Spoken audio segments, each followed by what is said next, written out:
L'épisode 3 était très attendu et il a déçu autant qu'il a fasciné. Maintenant que les marcheurs blancs ne sont plus, place à l'action autour des intrigues de Cersei Lannister et du trône de fer. Qu'est-ce que je peux dire dans un premier temps concernant cet épisode 4? C'est un épisode qui m'a globalement déçu, pour ne pas dire laissé sur un sentiment mitigé. Je m'attendais à beaucoup mieux et forcé de constater que cet épisode me concernant, il y avait des points plutôt positifs et des points assez négatifs, même très négatifs. Concernant la saison 8, c'est clairement l'épisode qui m'a le moins plu et qui m'a le moins entraîné. Je trouve que cet épisode est plat par moments, mais qu'il y a de l'action, mais que c'est chiant, mais que c'est bien, mais que c'est pas bien. Enfin, c'est un sentiment vraiment mitigé, quoi. C'est ça vraiment qui ressort de cet épisode. En plus, dimanche, j'ai vu que des leaks avaient été postés, j'ai vu qu'il y avait carrément même des vidéos qui sortaient, donc du coup, je me suis complètement isolé pendant toute une soirée. J'ai bien fait parce qu'apparemment le leak en question spoilait carrément un moment très important de l'épisode 4. Espérons qu'HBO va s'acheter un antivirus parce que là c'est n'importe quoi, ça repart dans les méandres de la saison 7 et j'ai malheureusement peur peut-être que des spoils encore plus importants ne voient le jour, donc on verra bien. J'espère que ce ne sera pas le cas et qu'HBO va véritablement traquer ses informateurs. Donc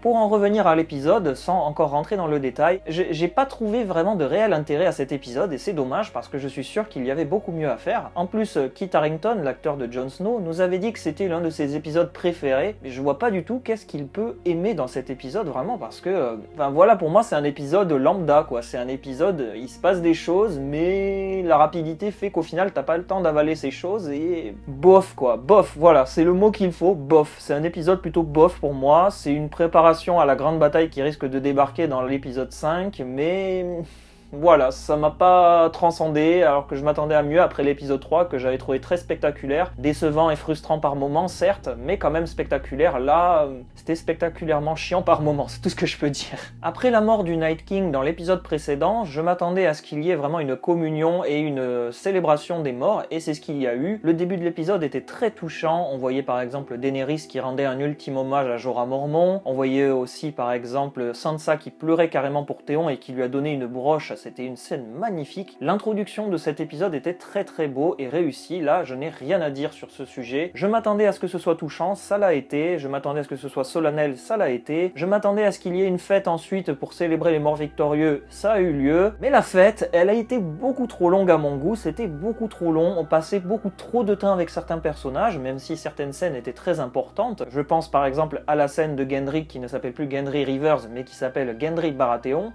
Une séquence que j'ai trouvée réussie, parce qu'en plus c'est là aussi un accomplissement pour le personnage, il est parti de rien, et je suis très content qu'il soit nommé Lord d'Accalmie, c'est vraiment un accomplissement comme je vous ai dit. Daenerys a plutôt bien joué son rôle sur ce point de vue-là, elle le dit d'ailleurs à Tyrion, qu'elle a été maligne sur ce coup, et pour moi Gendry, en plus d'être le seul, c'était le meilleur candidat possible. Le reste de la fête aussi entre deux ambiances, on a certains personnages qui veulent rester dans leur coin, qui veulent juste boire et penser un petit peu au passé, et on a Tormund qui est torché du début à la fin, qui fait que picoler, qui raconte des blagues, qui raconte des anecdotes, qui vraiment, c'est la feria quoi, limite Tormund c'est le mec qui va animer ta feria, il débarque, il picole, il va voir à gauche à droite, il va draguer. En plus à ce moment, gros faux raccord, il y a carrément eu un gobelet de chez Starbucks qui a été oublié sur la table.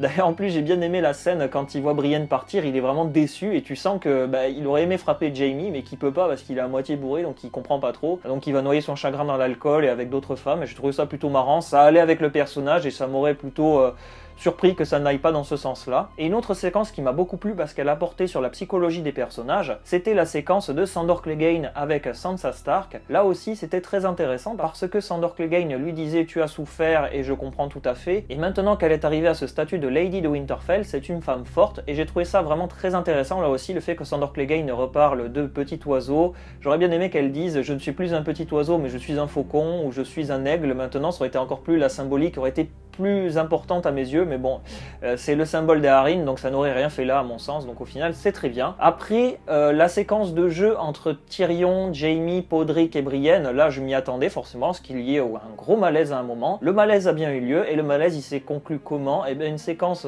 assez torride entre Jaime et Brienne, une séquence que tout le monde attendait je pense, pour ma part ça n'a pas été une grosse surprise. Un peu comme Gendry, je trouve que c'est un accomplissement pour Brienne et Jaime, le fait que les personnages n'arrêtaient pas de se tourner autour. cet amour se concrétise vraiment, j'ai trouvé ça très bien. C'était même un petit peu bateau par moment, on voyait que Brienne était hésitante, mais c'est normal, la première fois c'est jamais parfait. Et puis Jaime aussi était un peu hésitant parce que c'était la première fois qu'il était avec une autre femme que Cersei, donc il y avait vraiment une espèce de première fois un peu pour les deux, donc c'était vraiment très symbolique cette scène et j'ai beaucoup apprécié. On a aussi tout un jeu de regard entre Sansa et Daenerys, on sent que les deux personnages ne s'apprécient pas, qu'il y a vraiment une animosité entre les deux et qu'il y a même une rivalité pour Jon Snow, car Sansa voudrait garder Jon Snow auprès d'elle puisque c'est sa famille en tant que roi du Nord, mais Daenerys voudrait plutôt le garder auprès d'elle parce que c'est aussi sa famille et en plus il y a le secret autour de Aegon Targaryen qui persiste, et en plus elle voudrait le garder pour aller combattre contre Cersei. Le truc qui était plutôt bien dans cet épisode, c'est que on prenait le temps entre les personnages, le fait de réinstaller un petit peu tout ça après le combat, c'était très bien. Pareil, les retrouvailles entre Gendry et Arya, j'ai trouvé ça très réussi, puisque Arya au final, elle n'est pas du tout intéressée par Gendry, elle le dit même clairement, et le fait qu'elle s'en aille aussi avec Sandor Clegane, j'ai trouvé ça très intéressant, puisque je suis sûr qu'elle va débarquer dans la capitale pendant la grosse bataille, pour se hisser jusqu'au donjon rouge et peut-être aller assassiner Cersei, tandis que lui va essayer d'assassiner la montagne. Donc je pense que là,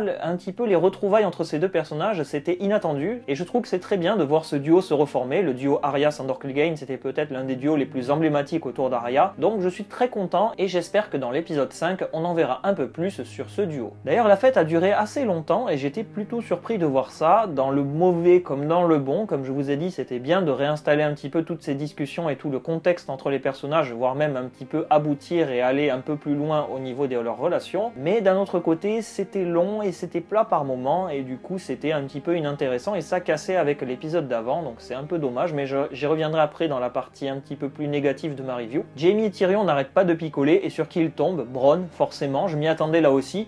Bronn qui rentre, mais au calme dans l'auberge comme ça, il les menace avec l'arbalète, il s'assoit. Le contexte ne m'a pas du tout plu, j'avais l'impression qu'on était dans un saloon clairement, et c'était le western, t'avais le cowboy qui rentrait, qui menaçait, le chasseur de primes, hop, il s'assoit, hop, non, tu restes assis, sinon je tire à côté pour te montrer que mon arme est chargée. Après, au final, Bronn, ils lui ont promis quoi? Ben, Cersei lui a promis Visseg, lui a promis au jardin, forcément, au jardin, le château des Tyrell. Ouais, j'ai envie de dire bof, je m'attendais à quelque chose de différent, mais Bronn, au final, il a plutôt bien joué son rôle, c'est-à-dire qu'il va pas forcément fermer la porte à Cersei, mais il va pas non plus fermer la porte à Tyrion et Jaime. Du coup, on voit vraiment toute la perfidie du personnage, c'est-à-dire qu'il pense qu'à lui. Il est là en mode, bah écoutez, si vous gagnez contre Cersei, j'ai au jardin, mais si Cersei gagne, j'ai Visseg. Au final, je suis gagnant dans les deux cas, donc c'est plutôt un bon compromis. Après, voilà, comme je vous ai dit, le contexte de la rencontre et la manière dont ça s'est passé, ça ne m'a pas forcément plu et ça m'a vraiment trop fait penser à un western. Et ce qui m'a surpris autour de cet épisode, c'est que tout le jeu des intrigues politiques se jouait entre Jon Snow et Daenerys, le passé de Jon Snow qui surgit sur la table. Sansa, elle garde un secret, mais elle le balance à tout le monde, qui va le balancer à tout le monde.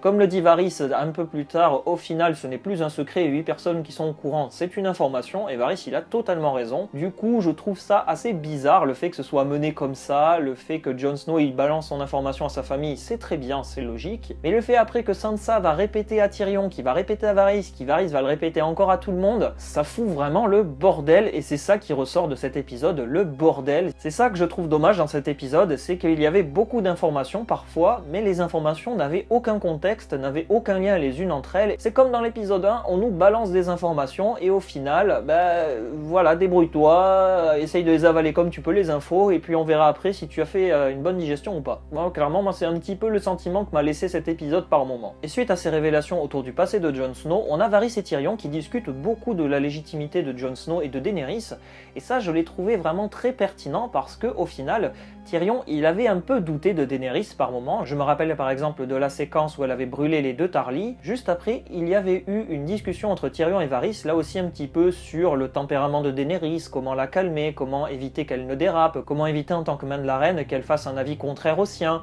Donc ça c'était très important, et là on voit ressurgir un petit peu cette question autour de Daenerys, et j'ai trouvé ça très pertinent parce que Varys et Tyrion étaient plus ou moins délaissés depuis qu'ils avaient rejoint Daenerys, et là je trouve qu'ils reprennent un petit peu des couleurs et même de l'importance. On a Tyrion et Varys qui commencent à discuter peut-être d'une trahison, du fait de délaisser Daenerys pour aller dans le camp de Jon Snow qui est beaucoup plus modéré et sage, et du coup ça permettrait là aussi par un jeu d'alliance d'unir le nord et le sud, de réconcilier un petit peu la couronne avec le nord, le fait que ce soit Jon Snow, le fils de Rhaegar Targaryen, et Lyanna Stark, donc l'union du feu et de la glace ensemble sur le trône de fer. Ce serait beaucoup plus légitime qu'une reine un petit peu conquérante qui débarque avec ses dragons d'une manière un peu agressive, même si elle ne veut pas trop passer pour l'agresseur, au final Daenerys elle arrive, elle s'impose un petit peu trop et c'est ça qui pose problème autour de Daenerys. En plus j'ai l'impression que Varys est en train de craindre qu'elle pète un câble et qu'elle devienne une nouvelle Aerys II Targaryen, donc carrément une reine folle. Donc je pense que Varys va être très important pour l'épisode 5 ou 6, s'il est encore en vie bien sûr.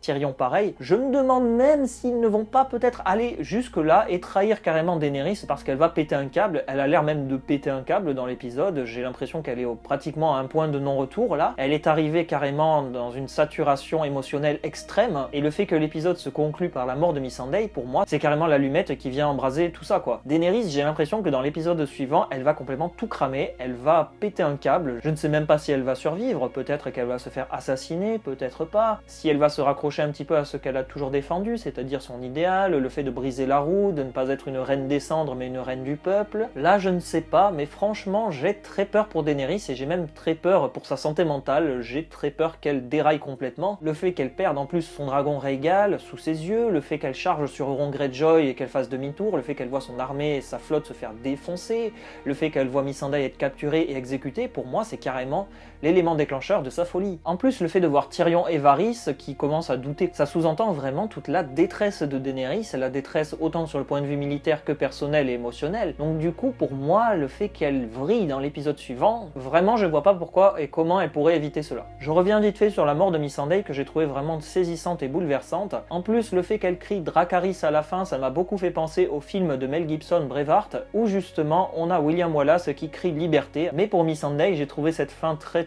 touchante et même j'ai envie de dire, comme je vous ai dit, pour moi ça va être l'élément déclencheur de la folie de Daenerys et peut-être même l'élément déclencheur de la folle quête de vengeance de Vergris. Autant quand Cersei elle était là, est-ce que vous avez un dernier mot? Je m'attendais à ce qu'elle pousse Missandei, mais je m'attendais pas forcément à ce que la montagne vienne et décapite carrément Missandei, c'était encore plus horrible et du coup ça renforçait vraiment cette séquence à mes yeux. Donc le sacrifice de Missandei pour moi c'est l'allumette qui vient d'allumer les feux de la guerre. En plus, Emilia Clarke, l'actrice de Daenerys, nous a dit que l'épisode 5 était waouh. Elle nous a dit aussi de prendre la plus grande télé possible et du coup j'ai envie de dire oui, et je pense très sincèrement qu'on va assister à une bataille totale, peut-être Daenerys qui va charger avec son dragon. Du coup l'épisode 5 pour moi ça va être une bataille totale, les dernières forces, l'ultime bataille j'ai envie de dire entre les forces de Cersei et les héros tous réunis autour d'un même clan, c'est-à-dire Daenerys ou peut-être Jon Snow selon comment se déroule l'épisode. La perfidie de Cersei est totale dans cet épisode, le fait qu'elle fasse rentrer tous les habitants dans le donjon rouge et que les habitants soient là, oh c'est super, elle veut nous protéger, c'est notre reine. Non, elle veut juste se servir d'eux comme bouclier humain. Mais Daenerys, elle est là en mode je n'ai plus rien à perdre, c'est les habitants qui ont choisi, c'est Cersei qui a décidé de faire ça, donc les habitants ils blâmeront qui? Ils blâmeront Cersei. Donc si je débarque avec mon dragon pour tout péter, et bien au final ce sera pas ma faute, ce sera la faute de Cersei. Et enfin encore dans les points plutôt positifs, je dirais que le départ de Jaime, il annonce clairement là aussi quelque chose, c'est-à-dire pour moi que Jaime il a pris conscience que Cersei est complètement folle et qu'elle va gagner et qu'il est le seul à pouvoir mettre un fin à cette folie. Donc je reste persuadé que Jaime sera entre guillemets le Valonqar de la prophétie des livres qui n'existe pas dans la série, mais pour moi ça va être lui qui va complètement tuer Cersei, parce que Cersei ça reste un parasite pour Jaime, mais aussi pour le reste des populations de Westeros. Du coup Jaime pour moi ça va vraiment être lui le sauveur, c'est lui qui va mettre un terme à la guerre. Après est-ce qu'il va se suicider, est-ce qu'il va revenir avec Brienne, je ne sais vraiment pas, c'est très difficile à dire. Et là on va plutôt rentrer dans ce qui m'a déçu dans cet épisode. Cet épisode m'a laissé un sentiment mitigé entre le très bien, c'était bien de prendre du temps, mais c'était pas bien non plus parce qu'au final on perdait de vue la guerre contre Cersei. Mais d'un autre côté la guerre contre Cersei c'est bien de pas trop la perdre de vue parce qu'il y a un petit peu de l'épisode qui s'y consacre, mais c'est pas bien parce que ça va beaucoup trop vite, on n'a pas le temps d'assimiler les informations. Je pense par exemple à la guerre à Greyjoy, ok, l'épisode 1 elle a disparu, elle était là, elle allait reprendre les îles de fer, épisode 4 elle a repris les îles de fer, ok, comment elle a fait, combien elle a de flotte, combien elle a de soldats, combien elle a de bateaux, aucune information, on sait pas. Pareil, le prince de Dorne, alors ça, mais j'étais sur le cul total, dans le mauvais sens du terme. Là, le prince de Dorne, il sort de nulle part. C'est qui ce prince de Dorne? Est-ce que c'est Quentyn Martell? Est-ce que c'est Elia Sand qui est marié à Quentyn Martell? Est-ce que c'est un personnage qui n'a rien à voir? On aurait pu nous balancer une information, par exemple, au lieu de nous dire simplement le prince de Dorne est rallié à nous, ils auraient pu nous dire Quentyn Martell, le prince de Dorne et fils de Doran, est avec nous. C'est qui ce prince? Là, franchement, ça m'a surpris et ça m'a énervé autant autant que vous, je pense. On verra peut-être que dans l'épisode 5, ils nous diront qui il est, ce fameux prince. Peut-être qu'on aura un prénom, ou peut-être qu'on aura au moins une indication nous permettant de savoir qui c'est. Maintenant, si c'est Quentyn Martell, bah pourquoi pas, ça serait au moins logique, ce personnage qui est le fils de Doran Martell dans les livres, qui n'existe pas dans la série, mais qui a un destin totalement différent, visiblement, si c'est bien Quentyn Martell, parce que dans les livres, pour faire bref, il va pas du tout à Westeros, il va à Essos, il va chercher Daenerys, voilà, je vais pas en dire plus. Je préférais que ce soit un personnage qui sort de nulle part, par exemple un fils bâtard d'Oberyn, mais ça m'étonnerait parce qu'Oberyn n'a eu que des filles, donc je sais pas. Franchement, je suis très surpris par ce prince de Dorne, je sais pas d'où il sort, et on verra bien dans l'épisode suivant s'ils vont nous sortir d'autres personnages comme ça du chapeau magique, hein, on verra bien. Suite à ce conseil de guerre, j'en attendais vraiment beaucoup plus. Autre mort, parce que j'ai parlé de la mort de Missandei qui était réussie, mais là il y a une mort qui est totalement ratée, à mon sens, ratée totalement, c'est la mort de Rhaegal. Alors la mort de Rhaegal, elle arrive à Père Dragon, belle musique et tout, c'est l'espoir, on revient aux origines, là où elle est née, et là d'un coup t'as Rhaegal, il se fait transpercer, mais il se fait défoncé complètement par Euron Greyjoy. En plus, on nous le montrait juste avant, Rhaegal, il était un peu chancelant, il avait du mal à voler, il avait une aile complètement un petit peu déchirée par endroits, et là, là, il est complètement explosé. Franchement, si Rhaegal survit dans l'épisode suivant, je ne comprendrai rien, parce que là, clairement, il s'est pris, j'ai pas compté les pics qu'il s'est pris, mais il me semble qu'il s'en est pris un dans le cou. C'est peut-être pas un coup mortel, mais c'est suffisant pour moi pour le faire complètement exploser, et en plus il est tombé dans l'eau, donc on verra bien dans l'épisode suivant. Après je n'y crois pas du tout, pour moi Rhaegal est complètement mort, et puis en plus s'il revient dans l'épisode 5, mais il va être quoi? Il va être sur un lit d'hôpital et il va cracher du feu depuis son lit d'hôpital. Non, franchement Rhaegal pour moi c'est fini. Et c'était expédié beaucoup trop vite. Là, clairement, c'était expédié trop vite. C'est un dragon, quand même. La mort d'un dragon, certes, dans la saison 7, on avait eu la mort de Viserion, mais la mort de Viserion était spectaculaire. On avait beaucoup insisté sur le côté émotionnel. On avait Daenerys qui regardait l'espace vide, on avait tous les personnages qui étaient choqués, on avait Viserion qui coulait, on avait le sang, on avait le fracas, on avait vraiment tout. Là, Rhaegal, je sais pas, ils ont peut-être voulu reproduire la même séquence, mais ça ne m'a pas plu, clairement ça ne m'a pas plu. En plus, sans dire de bêtises, il me semble que c'était cette séquence qui avait leaké, donc ça n'arrange rien les choses. Heureusement, je ne l'avais pas vu, donc j'étais un petit peu immunisé. Mais la surprise, c'est bien, mais quand c'est bien fait. Là, clairement, Autant la mort du roi de la nuit, moi ça m'a plu parce que c'était bien fait, c'était bien amené et tout, après ça dépend des goûts bien sûr, vous avez tout à fait le droit de pas aimer. Là, la mort de Rhaegal, ça m'a pas plu, c'était mal amené, c'était trop rapide, c'était trop brusque, ça sortait de nulle part. Euron Greyjoy, il tire, il défonce un dragon complètement, et après, il pète l'armée de Daenerys et il fait demi-tour. Il va même pas chasser les survivants sur Père Dragon. À mon sens, là, clairement, ça manquait de logique, et puis en plus, au final, il revient à Port-Réal en l'espace de 2-33 mouvements. Après vous me direz, entre Père Dragon et Port-Réal, la distance n'est pas très longue, donc ça va, ça atténue un petit peu, et puis maintenant je pense qu'on a tous assimilé les transferts des personnages, c'est passé, et puis maintenant Daenerys, elle a perdu son dragon, elle a perdu Missandei, elle a perdu Jorah, elle a peut-être perdu le trône de fer.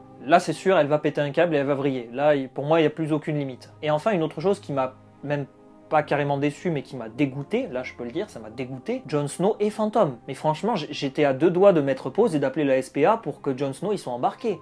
Là clairement, mais c'était, c'est de la maltraitance animale. Depuis le début, on n'arrête pas de dire « Ouais, Jon Snow, fantôme, il apparaît, il est là, ouais, on s'attendait à ce qu'ils soient ensemble, il va le caresser. » Même pas une caresse, même limite un vieux regard en mode « Ouais, c'est mon chien, j'en veux plus, je te donne la laisse, débrouille-toi. » C'est nul, là clairement je le dis, c'est nul. Depuis le début, je me dis « Jon Snow, c'est bon, il s'en fout, lui, il a changé d'animal. Il s'en fout de fantôme. » Non, c'est ton animal depuis le départ, c'est ton guide. Le loup blanc chez les Indiens, c'est le guide. Il a veillé sur toi pendant que tu étais mort. Et là, tu le balances comme un vieux chien sur l'autoroute. Non, je suis désolé, Jon Snow, là je suis complètement dégoûté. Donc du coup maintenant Jon Snow, déjà qu'à la base je n'étais pas fan de Jon Snow roi du Nord, mais alors là ça m'a complètement achevé. Donc Jon Snow franchement avec Fantôme, zéro. Le traitement animal pour moi c'est de la maltraitance, appeler SOS animaux en détresse, là franchement c'est nul. Là je suis désolé, j'ai pas d'argument, mais ça ne m'a vraiment pas plu. Parlez plus de Fantôme parce que là c'est bon, maintenant je suis frustré là. C'est donc ça le sentiment ultime de cet épisode, la frustration. C'est bien que ça prenne du temps, mais c'est pas bien parce qu'au final on perd de vue l'intrigue principale du trône de fer. Là pour moi les défauts ils prennent le pas carrément sur les qualités, clairement. Et puis en plus le fait que Jon Snow il touche pas Fantôme à la fin, ça m'a achevé, là ça m'a détruit. Donc un épisode 4 qui me laisse clairement sur ma faim, qui laisse un sentiment de on va vite mais on va pas vite, on expédie pas, voilà, je reviens à mon idée principale, c'est bof. C'est ainsi sur ce sentiment mitigé que s'achève cette vidéo, j'espère qu'elle vous a plu, peut-être partagez-vous mon avis ou pas du tout, n'hésitez surtout pas à me le dire en commentaire. Comme d'habitude, si le t-shirt vous a plu, vous avez le lien dans la description avec un code promotionnel. J'espère que l'épisode 5 sera là pour remonter la pente, mais je ne me fais aucun souci, je suis sûr que ça va être explosif. Donc on verra bien ce que nous réserve lundi prochain. Merci beaucoup d'être resté jusqu'au bout et à très bientôt, salut.